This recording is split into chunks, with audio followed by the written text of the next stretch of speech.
Good morning. I just saw that we were muted. I've been having that problem when we get started. I forget to click unmute from our microphones because when we start the live stream, both of our microphones are on. And then there's been times where I forgot to turn them off, and then everybody hears our chitter chatter before the live stream starts. But I keep forgetting to unmute it. So, hey, there's something a little bit different about today's devotional. What could that be?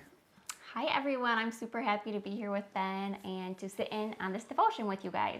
Yes, today we have my beautiful, incredible, wonderful, stupendous, amazing wife Rachel with us today. So just FYI, I have a much better looking co-host than typical. That's probably what's different here today. So Pastor wasn't able to be here with us this morning, and so literally at the last minute, Rachel volunteered to join us. So thank you, my love.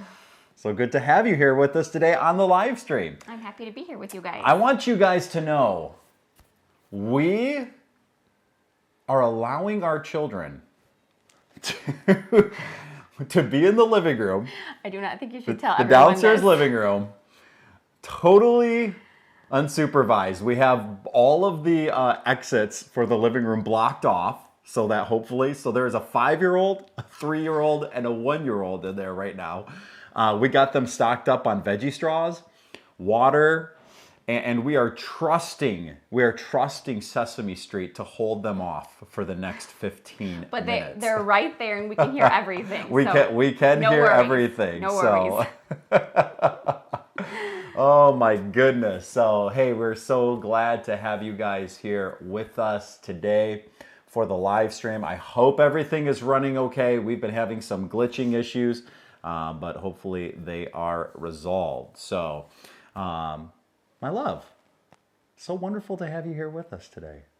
I'm excited. Yes, she is means more to me than anything you could possibly imagine. You're sweet. Mwah. Sorry for that.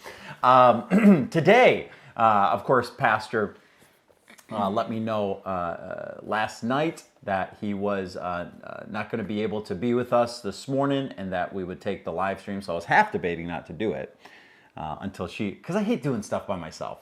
I just hate like getting in front of the camera by myself or whatever. So when Rachel agreed to join us, I was like, okay, I'll definitely do it then. And so I was trying to think about what to teach on and maybe a devotional to bring to you guys. And you know what passage I ended up landing on? Proverbs Chapter 31. Do you know what Proverbs Chapter 31 is, Rachel? Yes, that's a good one. That's on the virtuous woman. The Proverbs Chapter 31 is on the virtuous woman. And actually last year in chapel, Fellowship Baptist Academy, I do chapel there every Wednesday morning. We've been working our way through this chapter ever since school started, which was back in September. We worked our way through it all the way until we ended up, the kids ended up going home, working through Proverbs Chapter 31. And having just come through Mother's Day, I thought, what an appropriate passage to touch on. By the way, I know you guys can't hear it, but some of our kids are yelling for mama.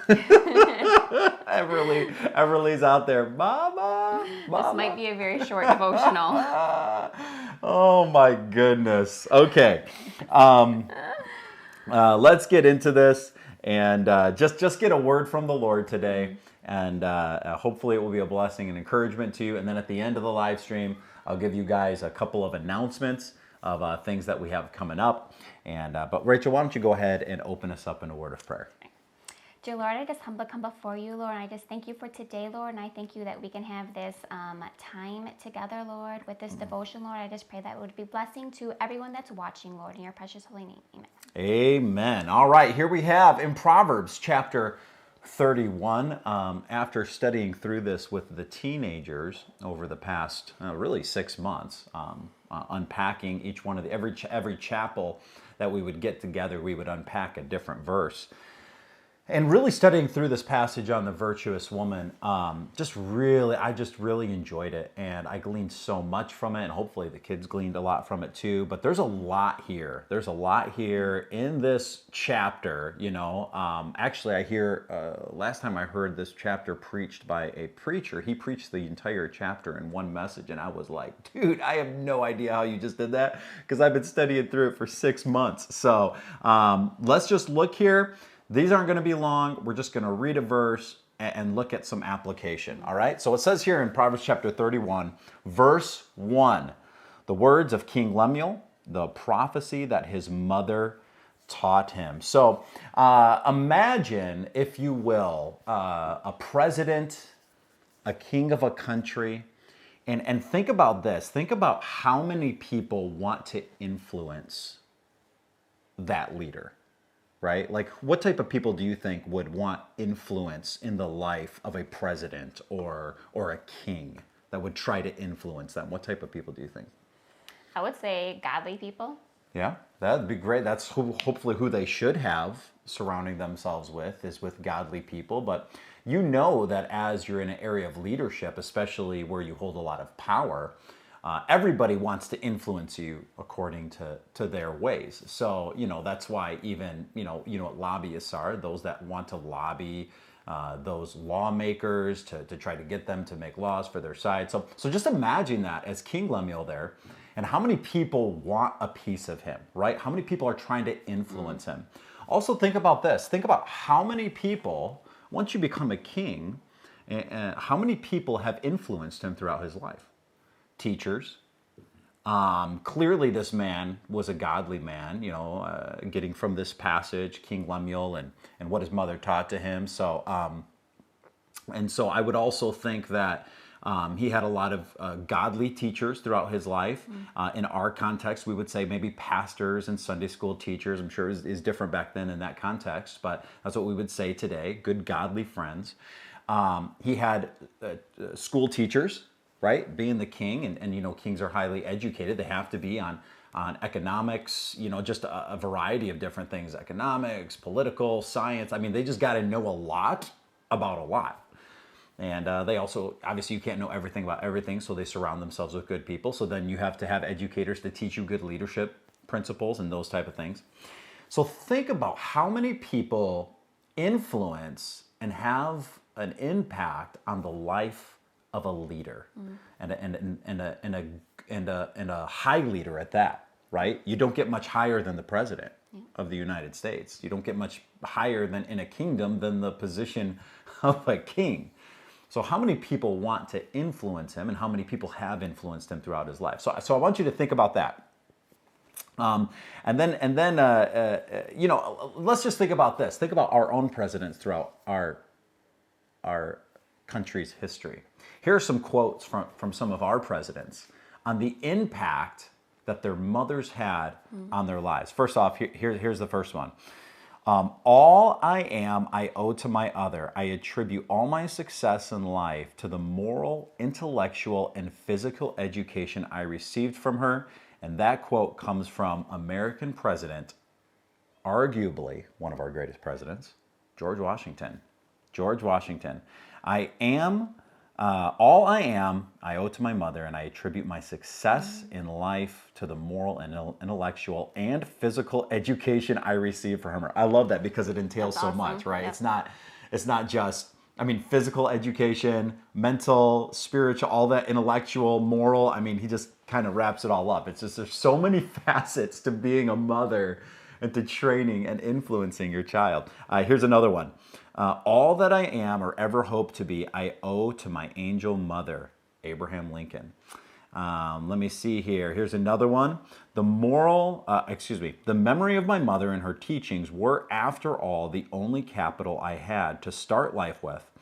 And on that capital, I have made my way, President Andrew Jackson. And here's the last one here.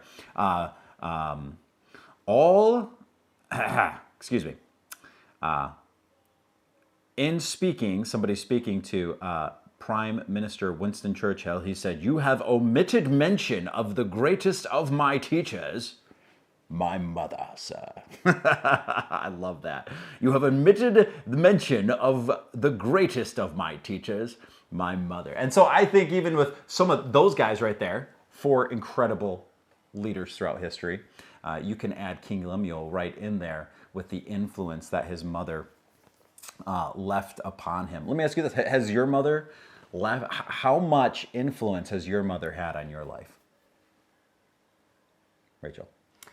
Oh my goodness, so much, so much. I think one big thing that sticks out to me is, she didn't only invest in us every day, showing us love, teaching us our education, but she also taught us to love other people. And that left in, still to this day, I think about how many times she would have people over, and it would always be someone that was in need, someone that, didn't have a lot of family, and she would bring them over and just show love to them, by having them over for dinner. And that still sticks out to me this day. And it taught me, to love other people and really invest in other people. Do you, the older that you get, do you see more the influence that your mother had on you? Definitely. How so? In so many ways. Every day she would instill in us to have a walk with the Lord. And, she would ask us, did you have your devotions? Did you have your devotions?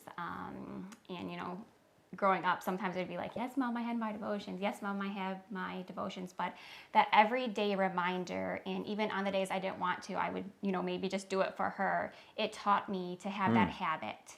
And it taught me to have that time with the Lord. And, I'm so thankful for that.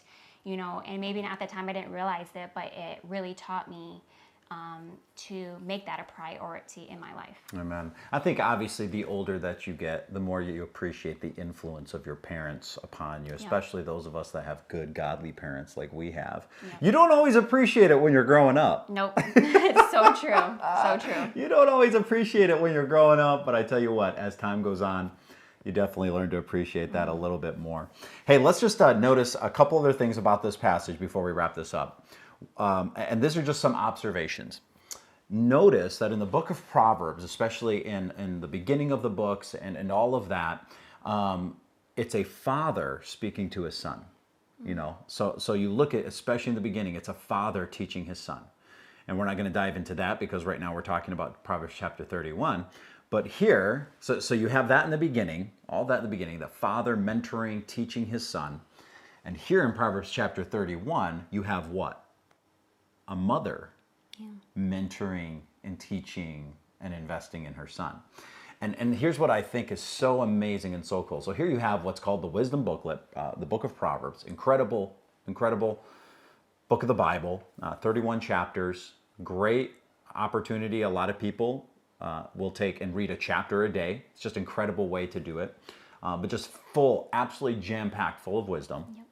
And you have a father in the beginning and a mother at the end. And I think that the application is just so appropriate that the greatest wisdom and the best education and the way God designed it to be was that kids, families, all of those are most highly influenced, and their primary teachers should be their parents. And we should never delegate that to teachers at school. We should never delegate that to churches.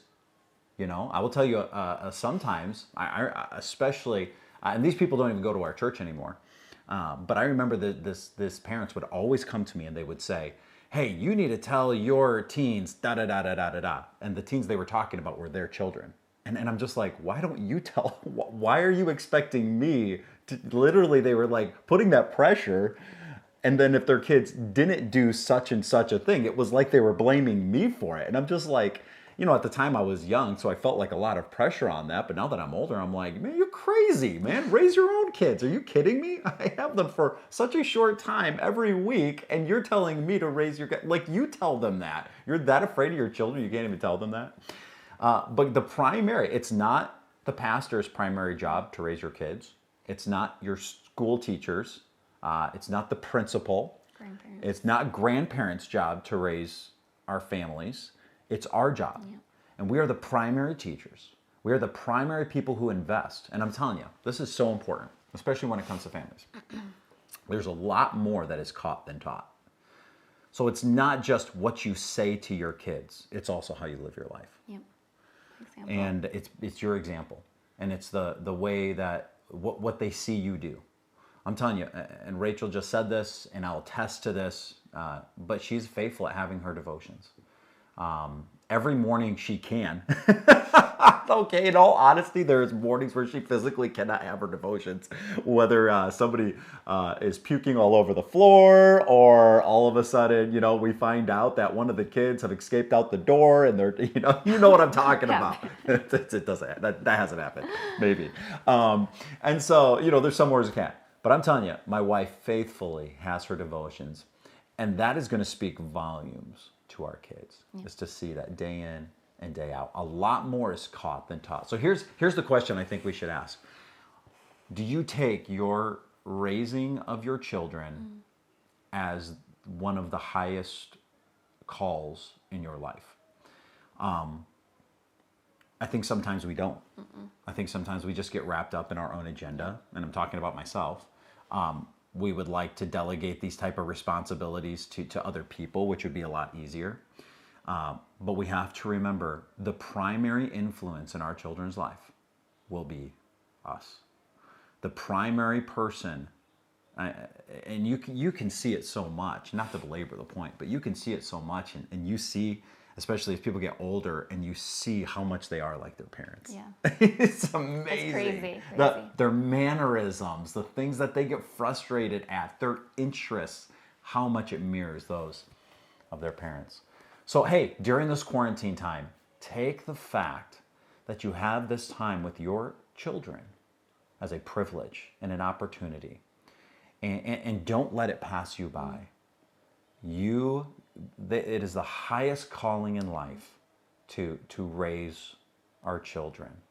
And like I said, I think it's just so appropriate. In the beginning, you have the father speaking to the children, and at the end, you have the mother, and that is bookend with all of the wisdom there in between. So what are you doing to invest and mentor in your children? All right. Hey, thank you so much for joining us today. Thank you so much, my wonderful, beautiful wife, for joining us. I love her so much and so glad she's able to join us today. Couple of announcements very quickly. I made a mistake. Pastor and I both made a mistake.